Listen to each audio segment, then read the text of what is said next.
This was Ernesto Che Guevara, a dedicated revolutionary and internationalist who emerged as a prominent figure in the Cuban Revolution and the fight against colonialism, neocolonialism, and oppression in the developing world.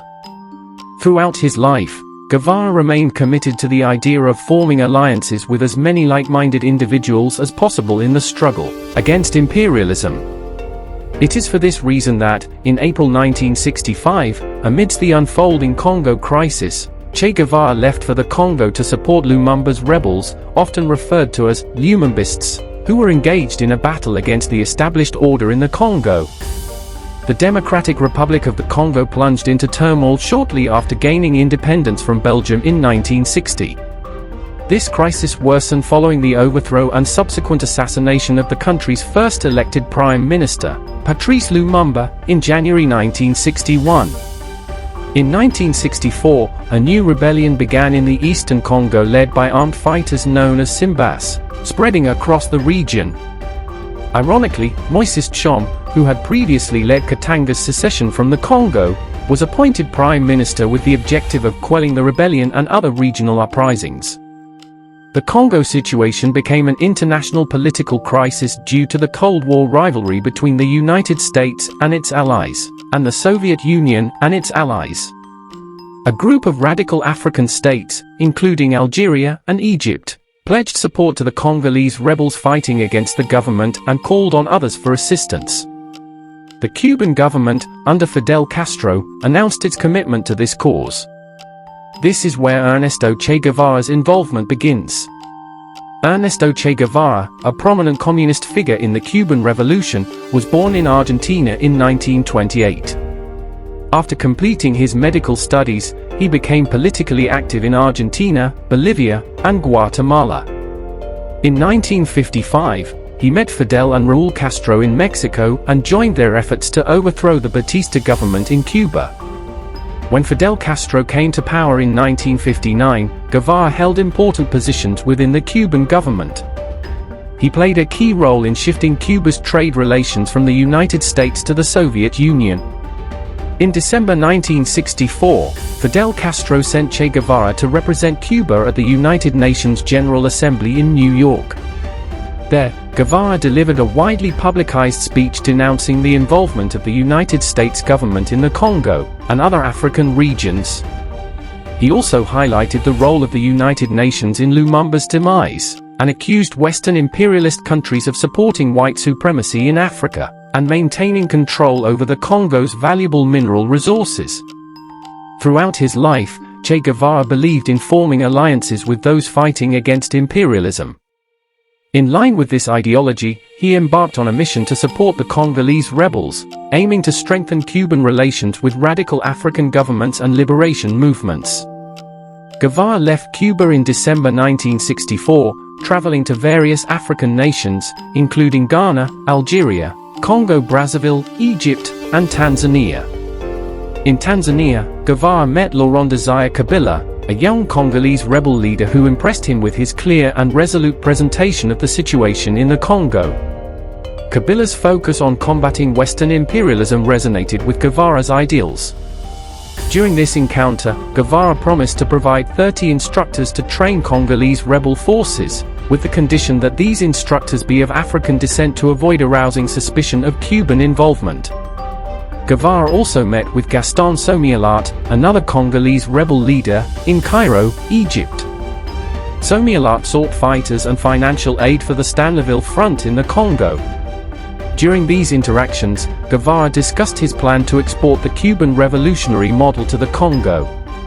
Despite warnings and discouragement from some African leaders, including Egyptian President Gamal Abdel Nasser, Guevara remained committed to his mission.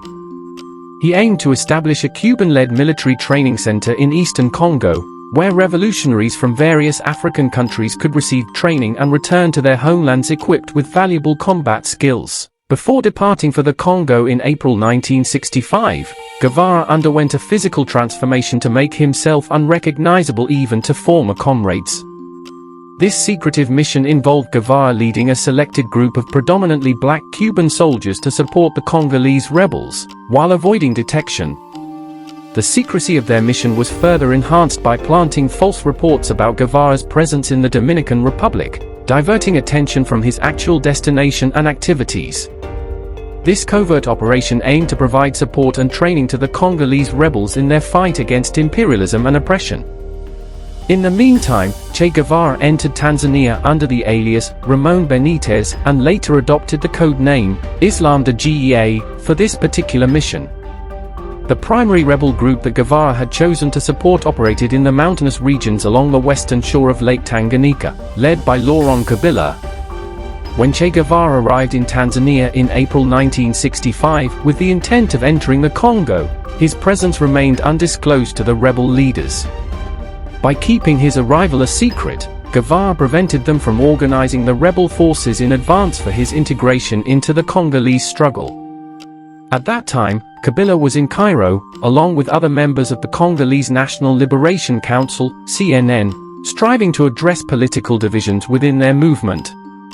Consequently, only relatively junior personnel were available to Guevara when he arrived.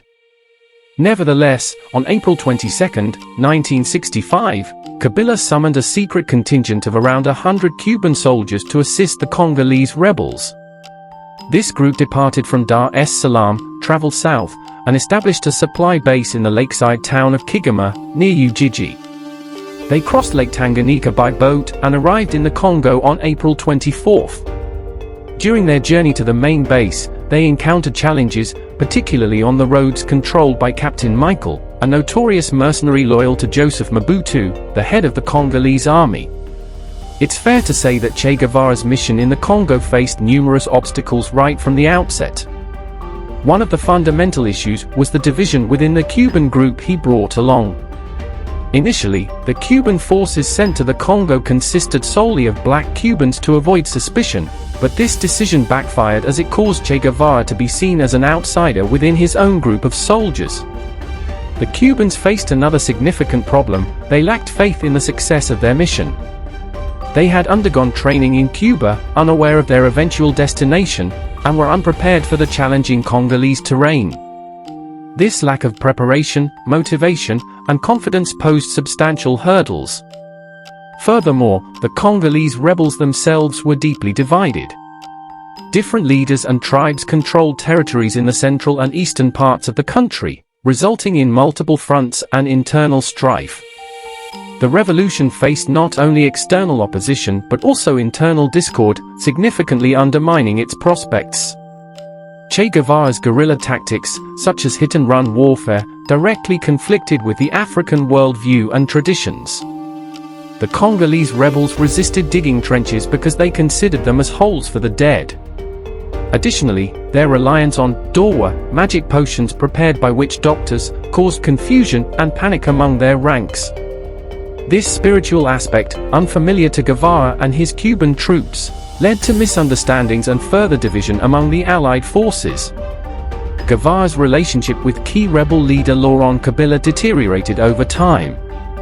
He began to view Kabila as less committed to the revolutionary cause, citing Kabila's drinking habits as a concern. This strained relationship, combined with a lack of unity among the Congolese rebel leaders, further hampered the progress of the revolution. Ultimately, the Congo mission faced a multitude of challenges, including Guevara's lack of knowledge about Congolese spirituality, internal divisions among rebel forces, a lack of local support, and changing political dynamics. These factors contributed to the failure of Che Guevara's mission in the Congo. Following this unsuccessful campaign, Che Guevara remained in the Cuban embassy in Dar es Salaam, Tanzania, covertly recording his Congo diary.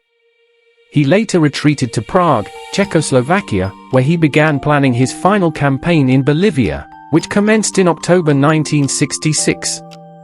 Unfortunately, a lack of local support, the intervention of the US CIA, and a manhunt led by American-trained Bolivian Rangers led to Guevara's capture and subsequent execution in October 1967.